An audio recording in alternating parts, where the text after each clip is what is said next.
Assalomu alaykum. Bugun turk tilida keyingi A2 daraja dedik. 3. ünite. Bugun bugungi mavzu nereye gideceğiz?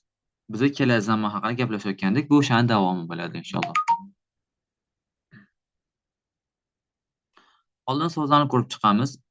Kitobni boshida 3. ünitani B bo'limiga keldik. Bu bo'limning mavzusi nereye gideceğiz? Qayerga ketamiz? Neler olacak? Nimalar bo'ladi? Şu haqida ekan demak. Doktor olacağım. Doktor, doktor bo'laman. Hazır olmayacak. Tayyor bo'lmaydi. Evde olacak mısın? Uyda bo'lasanmi? Yorgun olmayacak mısın? Charchagan bo'lmaysanmi? Endi shu so'zda qatnashgan gaplarni ko'ramiz. Yarın bütün gün işte olacağım. Ertaga butun kun işte bo'laman. Bu iş akşama kadar hazır olmayacak. Bu iş kechgacha, shomgacha tayyor bo'lmaydi. Bu akşam evde olacak mısın?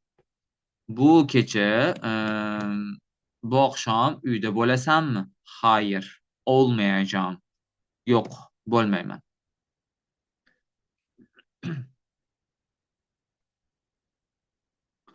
Hop, o'quv matni bor ekan. Oldin o'qib beraman, keyin o'qib tarjima qilamiz. Avrupa turu. Merhaba. Merhaba efendim. Buyurun. Nasıl yardımcı olabilirim? Ben eşimle beraber Avrupa turuna çıkmak istiyorum. Bana bununla ilgili bilgi verebilir misiniz? Sizin için çok güzel bir kampanyamız var. Bu kampanyamızın gezi programı şöyle. Londra'dan başlayacaksınız. Orada Londra Kulesi'ni gezeceksiniz. Daha sonra Buckingham Sarayı'nı göreceksiniz. Oradan Liverpool'a geçeceksiniz. Peki, İngiltere'de kaç gece kalacağız?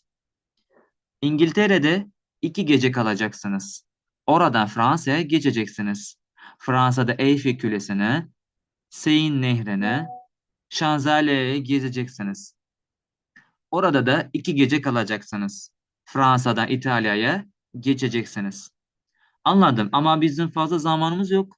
Tatilden hemen sonra işe başlamak istemiyoruz. Çünkü çok yorucu oluyor. Tatiliniz kaç gün? 2 hafta. Tamam. Her şey çok güzel olacak. Toplam 6 gece, 7 günlük bir gezi programına katılacaksınız. İtalya'da Napoli'yi, Pisa Kulesi'ni, Milano'yu gezeceksiniz. Dinlenmek için de bol bol vaktiniz olacak. Tamam. Bizim için uygun ödeme planı nasıl olacak? Nakitte indirim yapıyoruz ama isterseniz kredi kartına 8 taksitle yapabiliriz. Toplam ne kadar olacak? 2 kişi toplam 2000 TL. Teşekkür ederim. Kredi kartımla ödeyeceğim. Tamam efendim. Size iyi tatiller. Tekrar bekleriz.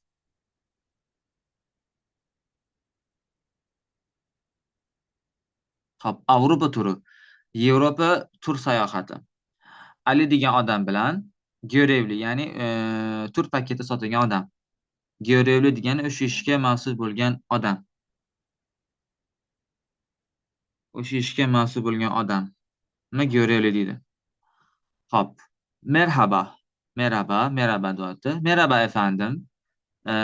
Selam canap efendim. Buyurun merhamet. Nasıl yardımcı olabilirim? Qanday yordam bera olaman? Ali cevap beryapti. Ben eşimle beraber Avrupa turuna çıkmak istiyorum. Eşimle degani demek erkek kishi, eshi deganda esh so'zi ham erkak uchun, er uchun, ham ayol uchun. Erkak ayolni, er xotinlarni ham eri uchun, ayol eri uchun ishlata oladi, eri ayoli uchun ishlata oladi. Eşim deya oladi. Endi bu bitta erkak kishi gapirayotganligi uchun ayolim deyapti. Ayol kishi gapirganda erim degan bo'ladi. Ikkalasi uchun ham shartlangan so'z. Eşimle beraber ayolim bilan birgalikda Avrupa turuna çıkmak istiyoruz. Yevropa turuna chiqishni xohlaymiz. Bana bununla ilgili bilgi verebilir misiniz? Menga bu haqda ma'lumot bera olasizmi? Görevli javob beryapti. Sizin için çok güzel bir kampanyamız var. Siz üçün juda ham yaxshi bir kampanya degani avantajli paket.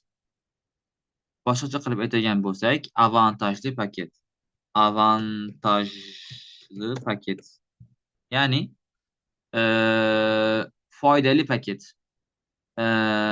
Ko'p joy ko'rish mumkin. Endi bu kompaniyalar Turkiyaning ko'pgina joylarida hamma magazinlarda ham bo'lishi mumkin. Kompaniya dorixonalarda qanaqadir vitamin sotayotgan bo'lsa, ularga nisbatan kompaniya bo'lishi mumkin. Turk firmalarida kompaniya bo'lishi mumkin. Qanaqa bo'ladi? Arzonroq bo'ladi, ko'proq joy ko'rish imkon bo'ladi, kuni ko'proq bo'ladi, borgan joy ko'proq bo'ladi, arzon bo'ladi. Ana shunga kompaniyani avantajli paketimiz bor deydi. Bu ma'lum bir oy, ma'lum bir kunlar ichida e, ya'ni skidka qilish bo'ladi. Skidkani boshqacha bir ko'rinish. Avantajli paket deydi boshqa qilib turkchasiga. Kompaniyamiz bor deyapti. Foydali paketimiz bor deyapti. Bu kompaniyamizning gezi programmi şöyle. Endi bu paketimizni sayohat programmasi shunday. Londradan başlayacaksınız. Orada Londra Kulesi'ni gezeceksiniz. Daha sonra Buckingham Sarayı'nı göreceksiniz. Oradan da Liverpool'a geçeceksiniz. Saray korup Londra'dan başlıyorsunuz. Unda u yerde Londra minorasini aylanasiz. Undan keyin saroyni ko'rasiz. U yerdan Liverpoolga o'tasiz. Endi Ali so'rayapti. Peki, xo'sh, hop, mayli. İngiltere'de kaç gece kalacağız? Angliyada necha kun, necha kecha qolamiz? Kunmi? Kechasi nechta bo'ladi? Nechta kechani o'tkazamiz demoqchi. Haligi görevli aytyapti. İngiltere'de 2 gece kalacaksınız. Angliyada 2 gece qolasiz. Oradan Fransa'ya geçeceksiniz. U yerdan Fransa'ya o'tasiz. Fransa'da Eyfel Kulesi'ni, Sina Nehri'ni, Şanzalize'yi gezeceksiniz. Eyfel Minarasini, Sina anaqasini daryosini,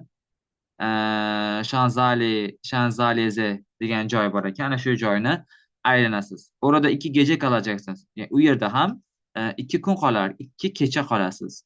Fransa'dan İtalya'ya geçeceksiniz. Fransa'dan İtalya'ya borarkan. Demek Angliyaga borarkan, Angliyadan Fransa'ga, Fransa'dan İtalya'ga o'tarkan. Anladım, Ali Etvat, anladım ama bizim fazla zamanımız yok. Lekin bizden ko'p vaqtimiz yo'q. Ta'tildan hemen sonra işe başlamak istemiyoruz. Yani o'zi ta'tili demek ki kam. Ta'til kam bo'lgani uchun dam olish anaqasi. Ta'tildan keyin e, ishga chiqishni xohlamayman. Ta'til tugaydi va ishga chiqishni xohlamayman. Çünkü çok yorucu oluyor. Çünkü judayam charchagan bo'lamiz demoqchi. Endi görevli so'radi. Ta'tilingiz kaç gün? O'zi sizlarga berilgan ta'til kuni necha kun? 2 hafta. Demak, Ali va uning ayoli 2 hafta, 2 hafta Yevropaga 2 hafta dam olish vaqti bor ekan. Ana shu 2 haftadan kamroq bir muddatda Yevropaga chiqib aylanib kelish kerak. Endi görevli aytadi. Tamam. Hop, bo'ldi. Men shunga senga paket qilib beraman demoqchi ya'ni. Her şey çok güzel olacak. Hammasi joyida bo'ladi. Hammasi yaxshi bo'ladi. Toplam 6 gece 7 günlük bir gezi programına katılacaksınız. Toplamda umumiy hisobda 6 kecha 7 kunlik bir sayohat programımızı qo'shilasiz. Yani 2 hafta ta'tili bor ekan, shundan bir haftasini paket qilib beryapti. İtalya'da Napoli'yi, Pisa Kulesi'ni, Milano'ya gezeceksiniz. Dinlemek için de bol bol vaktiniz olacak. İtalya'da aylangan joylar nomini aytdi va dam olish uchun ham ko'p vaqtingiz bo'ladi. Ya'ni aylanib bo'lib ham yana uying kelib o'zing maza qilib dam olishing mumkin bo'ladi. Ali aytadi, tamam, bizim için uygun, bize için juda ham qulay, ödeme planı nasıl olacak, to'lovni qanday amalga oshiraman? Görevli aytadiki, nakitda indirim yapıyoruz. Agar naqd to'lagan bo'lsang, skidka qilib beramiz. Lekin ammo isterseniz kredit kartdan 8% yapib beramiz. Kredit karting bo'lagan bo'lsa, ana shunga 8 oyga to'lash qilib beramiz. Taksi degani muddat oylik to'lov bo'lib to'lash. 8 oyga bo'lib beraman. O'sha nechta bo'lagan bo'lsa, kredit kartingdan yechib oladi demoqchi. Ali so'rayapti. Toplam ne kadar olacak? umumiy hisobda necha pul to'layman? Ikki kishi toplam 2000 TL. Endi bu shu kitob yozilgan paytga qarab etilgan, hozirgi kunda 2 kunga. Ikkita kishiga 7 kun Yevropa 2000 TL bunaqa gezi bo'lmasa kerak. İki kishiga umumiy hisobda 2000 lira so'rayapti. Teşekkür ederim. Kredi kartımla ödeyeceğim. Rahmet, ben kredi kartım bilan to'layman deyapti. Tamam efendim. Size iyi tatiller. Tekrar bekleriz. Tamam efendim. Bo'ldi. Sizga yaxshi dam olishni tilab qolamiz. Yana kutib qolamiz deyapti.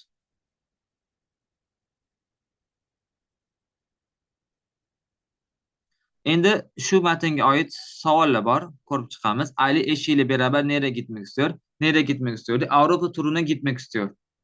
Yazamız. Ağza geçip gidemem. Ali eşiyle beraber Avrupa turuna gitmek istiyordu. İkinci savol. Tur nereden başlayacak? Tur İngiltere'den başlayacak. Çünkü birinci Angliyaga boradi bu. İngiltere'de nerelere gezecekler? İngiltere'de 3 joy nomini berdi. Shu nomni aytib İngiltere'de şu yerleri gezecekler deb javob beramiz. Fransa'da Versailles sarayını gezecekler mi? Hayır. Fransa'da Versailles sarayını gezmeyecekler. Çünkü bu joy nomi aytilmadi. Ali ödeme nasıl yapacak? Ali ödeme kredi kartı ile yapacak. Çünkü naqd to'lamadi-ku, kredi kartım bilan to'layman dedi. Hop, aşağıdaki yerler hangi ülkede yazalım? Boya matnda kelgan joy nomlari shular qaysi shaharda edi? Shuni aytgin deyapti. Buckingham Sarayı İngiltere'de, Şanzelize Fransa'da, Pisa Kulesi Fransa'da, Liverpool Angliya'dan mı da? Matndan qaraymiz. Liverpool.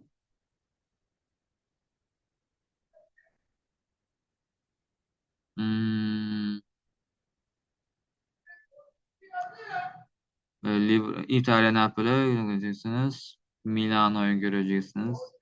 London'un Liverpool. Angliyadagi. U yerdan Liverpoolga o'tasiz deyapti. Milano anaqada Italiyada, Sina nehri Fransiyada. Shu matnga qarab javob beriladi. Tomer imtihon kiritilgan bo'lsa yoki O'zbekistondagi sifir imtihonlar kiritilgan bo'lsa, o'quv matnlarida xuddi shunga o'xshash bo'ladi. Faqat bu kitobda qisqa qilib berib qo'yilgan. O'quv matni bo'ladi. Tagida shunga oid bo'lgan aşağıdagi savollarni matnga ko'ra javob bering yoki matnda shunaqa deganmidi, shunaqa demaganmidi, to'g'ri, noto'g'ri degan shunga o'xshash 3-chi, 4-chi mashqqa o'xshash savollar ko'p bo'ladi. Va bu shu misol tariqasida berilgan o'rganish uchun. Ya'ni bularni har bittasini yechib matnni o'qib e'tibor bilan qilish kerak. Bu oddiy matn A1 darajada, lekin imtihon kirgan paytda matnlar qiyinroq bo'ladi. Chalkashtiruvchi so'zi bo'ladi, boshqa bo'ladi. O'shanda matnni yaxshi o'qib, keyin savolga javob bersa yaxshiroq natija bo'ladi. Yani e'tibor berib o'qish kerak, matnda e'tibor berib o'qish kerak va savolni ham e'tibor bilan tushunish kerak. Aynan nimani so'rayapti? Misol uchun Ali o'demi nasıl yapacak? Tepada kredit kartı bilan to'layman-da. O'shanga e'tibor berish kerak. O'quv matnini savollar ko'p bo'ladi. O'quv matni ham ko'p bo'ladi. Bitta o'quv matni bermaydi imtihon paytida.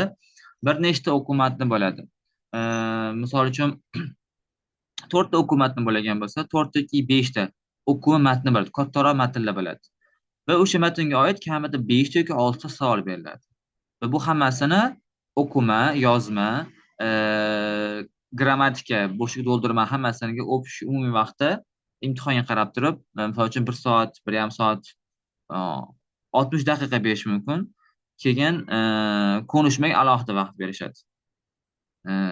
Ya'ni qisqa vaqt ichida bir nechta o'quv matnni o'qib, tushunib, uni savollarga javob berish kerak. O'shaning uchun hozirdan bu aniqlarni beryapman. Qavomimizdagi kitobdan imtihon paytida kirgan bo'lsa imtihon kimdir? İmtihoni oson olsun. Ya sizchi? Daha önce tur ile tatile çıktınız mı? Nereye gittiniz? Siz oldin tur bilan qayergadir bordingizmi? Borgan bo'lsangiz, qayerlarni ko'rdingiz? Mana shuni yozma uchun o'zinglarni geliştirmek için yozsanglar bo'ladi. Xuddi tepadagi matnga o'xshab yoki undagi so'zlardan foydalangan holatda. Endi grammatika mavzusimiz kelyapti. Biz gelecek zamanni o'tgan edik. Gelecek zaman o'zini o'tgandik. Undan oldin o'tgan zaman o'tgandik. Birinchi o'tgan zaman beruvdi, keyin o'tgan ism jumlasida kelgan o'tgan zamonlarni aytdi. Undan keyin kelasi zamonni ko'rdikda, endi kelasi zamondan keyin ism jumlalarida keladigan kelasi zaman haqida grammatik mavzu kelyapti. Ya'ni kelasi zaman faqat ism jumlasida kelgan kelasi zaman. Ya'ni mavzuga e'tibor beramiz. Ism jumlalarida kelajak zaman qanaqa bo'ladi? Shuni ko'rib chiqamiz. Kelasi zamonni ko'rdik, faqat endi shuni ismlar bilan birga bo'lganda qanaqa bo'ladi, qo'shimchalari shularga e'tibor beramiz. Bunaqa qiyin emas inshaalloh. Har doimday men, ben, sen, o, biz, siz, ular olmoshlar birinchi musbat ko'rinishi, oddiy, undan keyin inkor ko'rinishi, negativ, keyin pozitiv savol shakli, keyin negativni savol ko'rinishi bor. Xo'p, olumluda mutlu olmak degan ism fe'li, ismiy fe'l. Mutlu olmak degan ismdan hosil bo'lgan fe'l, mutlu olmak. Ana shuni kelasi zamonda tutashimiz kerak. Mutlu olacağım. Qo'shimchalar hammasi ikkita qismli bo'lgani uchun bu fe'llar ikkinchi qismiga olmak, misol uchun bu yerda olmak bor, ikkinchi qismida ikkinchi qismiga qo'shiladi. Birinchi qism mutluga qo'shmaymiz, bunga qo'shmaymiz, xato bo'ladi. Olmak, ya'ni bu fe'lda mutlu olmak degan fe'lda olmak degan joyiga qo'shimchalarni qo'shamiz. Xo'p, mutlu har doim hamma joyda bir xil turibdi. E'tibor beramiz. Mutlu har joyda bir xil, o'zgarmaydi, qo'shimcha qo'shilmaydi. Faqat olacak, olmak fe'li qo'shiladi. Xo'p, ben bo'lgani uchun har doim im qo'shilardi. Xo'p, undan oldin olmak, ol fe'lini olamiz, makni olib tashlaymiz. Kelasi zamonni qo'shimchasi nima edi? Ajak, ejak edi. Ol bo'lgani uchun o harfi va unlisi bo'lgani uchun ajak qo'shiladi. Ajak qo'shildi. K oxir k bilan tugagan o'zi bu. Nimaga yumshoq g ga aylanib ketdi? Chunki undan keyin benni bildiradigan degan shaxs qo'shimchasi qo'shiladi. Va k dan keyin qo'shilgan k harfidan keyin biron bir qo'shimcha qo'shilsa, nima bo'lardi? K harfi yumshoq g ga aylanib ketardi va yumshoq g ga aylangan. Mutlu olacağım. Mutlu olacağım. Olacağım deb yoziladi. Gapirayotgan paytda olacağım deb esda bo'ladi. Mutlu olacağım. Ben mutlu olacağım. Ben, sen mutlu olacaksın. Fe'li asosi mana bu mutlu ol fe'li o'zagi. Ajak kelasi zamon qo'shimchasi, sin shaxs qo'shimchasi. Qo'shimchani qanaqa qo'shilishini o'tgan safar ko'rdik. Faqat bu yerda oddiy fe'ldan nima farqi bor?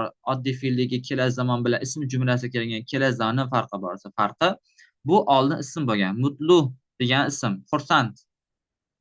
Mutlu degan so'zdan, ism so'zdan biz fe'l hosil qilganmiz. Va buni yana fe'ldan boshqa bir ko'rinishi, ko'pincha bu ismiy jumlada kelgan fe'llar ikki qismli bo'ladi. Birinchi qism, ikkinchi qism. Va fe'l ikkinchi qism o'zgarishlari zamon qo'shimchasi, shaxs qo'shimchasi, inkor qo'shimchasi, boshqa qo'shimchalar hammasi ikkinchi qismga, fe'lning ikkinchi qismiga qo'shiladi. Farqi shu, qo'ygan hammasi o'tgan zamon ko'rgan kelajak zamonimiz bilan deyarli bir xil. Hop, o mutlu olacak. U xursand bo'ladi. Biz mutlu olacağız. Biz xursand bo'lamiz, baxtiyor bo'lamiz. Siz mutlu olacaksınız. Siz xursand bo'lasiz. Onlar mutlu olacak. Ular xursand bo'ladi yoki onlar mutlu olacaklar. Endi inkor ko'rinishi.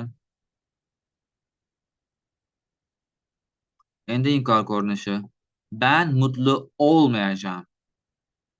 İnkor har doim fe'ldan keyin zamon qo'shimchasi qo'shilishdan oldin kelar edi. Man qo'shimchasi mana fe'ldan keyin va ajak ejak zamon qo'shimchasidan oldin. Mutlu olmayacağım. Sen mutlu olmayacaksın. Sen xursand bo'lmaysan. O mutlu olmayacak. U xursand bo'lmaydi, baxtiyor bo'lmaydi. Biz mutlu olmayacağız. Biz xursand bo'lmaymiz. Mutlu baxtiyor hayot kechira olmaymiz degan ma'noda baxtiyor bo'la olmaymiz. Siz mutlu olmayacaksınız. Siz xursand bo'lmaysiz.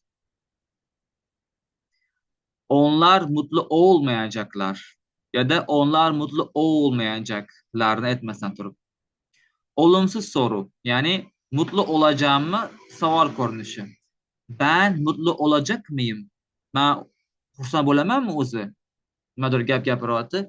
Her gün bir sıkıntı, her gün bir sıkıntı. Ya böyle bir giderse nasıl olacak durumum? Ben mutlu olacak mıyım ya? Degan bo'lsa, ana shu holatda shuni ishlasak bo'ladi. Misol tariqasida. Sen mutlu olacak mısın? Misal, örnek, eee, ya sen çok canın sıkkın. Bu aralar senin çok canın sıkkın.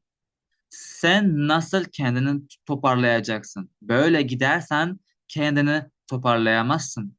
Ya sen mutlu olacak mısın ya? Degan bo'lsak, mutlu olacak mısın? Sen o'zi xursand bo'lasanmi? Sen muammolarning juda ham ko'p. Sen o'zing kela olmayapsan. Sen qanaqa bu holat o'zingni o'zing kelishi mumkin? Qanaqa o'zing to'plab olasan? Sen o'zing xursand bo'lasanmi? Faqat shunaqa xafa bo'lib yuraverasanmi? Degan ma'noda misol aytdim. O mutlu olacakmı? U xursand bo'ladimi? Biz mutlu olacak mıyız? Bize baxtli bo'lamizmi? Bize xursand bo'lamizmi?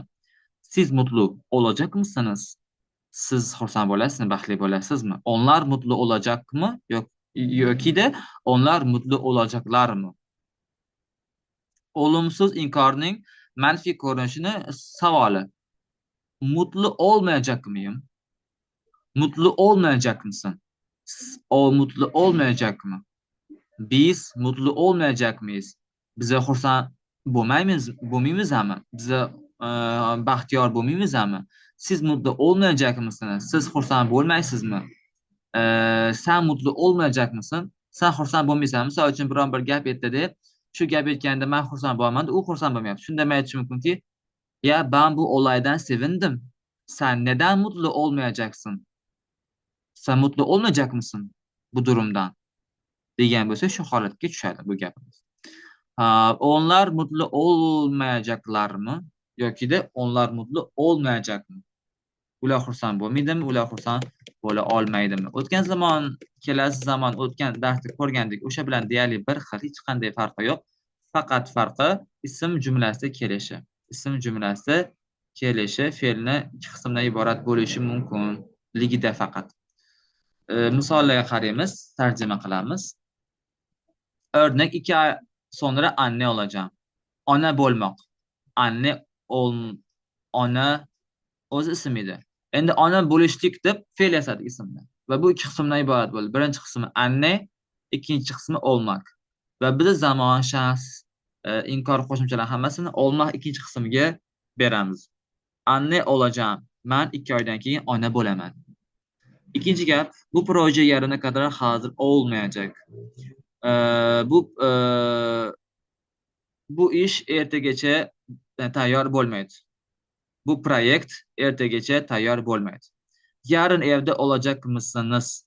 Evde olmak, ko'rdinglarmi? Evde olmak ikki qismdan iborat bu ham. Hazır olmak, bu fe'l ham ikki qismdan iborat. Chunki ismiy fe'l, ism jumlasi kelgan fe'llar ya'ni. Ertaga uyda bo'lasanmi? Oxirgi gap, ishdan sonra yorgun olmayacak mısın? Yorgun olmak, yorgun olmak. O'zi yorgun charchoq edi, ism edi. Ismdan fe'l hosil qildi, yorgun olmak. Ikki qismdan iborat va qo'shimcha o'zgarishlar fe'lning ikkinchi qismiga kelyapti. Ertaga ishdan keyin charchagan bo'lmaysanmi deb savol so'rayapti oxirgi gapda. Ya'ni mavzu unaqa qiyin emas. O'tgan safar ko'rilgan edi. Savollar bo'lsa, shu darsni kommentariyada yozib qoldirishim mumkin. Javob beramiz inshaalloh. 5-6 mashq ana shu grammatikaga oid. Ikkalasidan bitta-bitta qilib ko'rsatib beraman. Qolganini o'zingizlar qilishingiz mumkin. 5-mashqda aytadiki, aşağıdaki boşluklar örneklerdeki gibi dolduralım. Örnek tepada misoli berdik-ku. Ana shu misollar kabi bo'sh joylarni to'ldirganda bor. Misol uchun ikkinchi mashqni qilib beraman, ikkinchisini. Babam seneye emekli ol. Emekli olmak degan fe'l bor. Emekli degani pensioner, pensiyaga chiqish. Otam keyingi yil pensioner bo'ladi. Emekli olacak. Olacak. Pensioner olacak. Acak qo'yamiz faqat. Pensioner olacak. Boshqa qo'shim shart emas bunga. Chunki bu oddiy gap, oxirida so'roq gap emas, savol so'rayotgan gap emas, inkor gap emas, o'xshamayapti. Oddiy gapga o'xshayapti. Shuning uchun faqat ajak qo'yiladi. Olacak. olacak. Hop, 6-chi mashqda nima deyapti? Aşağıdaki cümleleri eleştirelim. Ya'ni gaplar bergan 5 ta gap. Ana shu 5 ta gapni mana bu harflarga e, topishimiz kerak. Qaysi bir qasam tushadi. Misol uchun 4-si. Banyodan chiq, hammomdan chiq. Qaysi biriga to'g'ri keladi? Qaraymiz, çok çalış, yo'q, to'g'ri kelmaydi. Tıraş olacağım, bu bo'lishi mumkin. Qaraymiz, asker olacak, to'g'ri kelmaydi. Bu ham to'g'ri kelmaydi. Hop, shemsiyani unutma, bu ham to'g'ri kelmaydi. Doktor olacak, to'g'ri kelmaydi. Demak, tıraş olacağım to'g'ri kelar ekan. Hammomdan chiq, tıraş olacağım degani soch olish, soqol olishga nisbatan tıraş olmak fe'li ishlatiladi. Tıraş olacağım, soqolni olmoqchiman menimcha har holda. Hammomdan chiq, soqolni olaman, hammom kiraman demoqchi. 5-sini ham qilamiz. Alining kardeshi, Alining ukasi. Nima bo'ladi? Çok çalış, to'g'ri kelmaydi. Tıraş olacağım, buni ishlatdik 4-chi gapga. Asker olacak, to'g'ri kelmaydi. Asker olacakmi? Alining kardeshi asker olacak. Alining ukasi askar bo'ladi. Bu gapga to'g'ri keladi. Shunday qilib qolganlarni ham to'g'rilash kerak. Dinlama matnlarni bu yerda qilmaymiz. Dinlama matnlar alohida kanalga joylanish boshlandi. Birin-ketin. Hozir faqatgina birinchi unitani dinlamalari qo'yildi. Qolganlari ham shunaqa qo'yilib boriladi. Undan keyin dinlamaga tegishli bo'lgan savollar, to'g'ri, noto'g'ri, shu matnda o'tganmidi, o'tmaganmidi, dinlamaga ko'ra javob ber, 8-chi mashqqa o'xshab shunaqa savollarni birga tashlanadi. Yozma. Siz ta'tilda nereye gideceksiniz? Endi o'zimiz matn yozishimiz kerak. Katta matn, kichkina matn farqi yo'q. Xohlasa dialog shaklida yozaylik. Farqi yo'q. Nima yozishimiz kerak ekan? Siz ta'tilda nereye gideceksiniz? Siz o'qiyapsiz, ishlayapsiz, farqi yo'q. Dam olish paytingiz bo'ladi. Ana shu dam olish paytingizda siz qayerga borasiz? Nasıl bir tatil yapmak istiyorsunuz? Va bu tatilingiz qanday bo'lishini xohlaysiz? Qanaqa o'tishini xohlaysiz? Aşağıdaki kelimeleri kullanalım ve yazalım. Endi shu bergan so'zlar orqali xuddi tepada boy o'quv matnida berganga o'xshab turib, o'shandan foydalangan holatda o'zimizga qulay tarzda ana shu so'zda qatnashish kerak albatta. Matn yozishimiz kerak.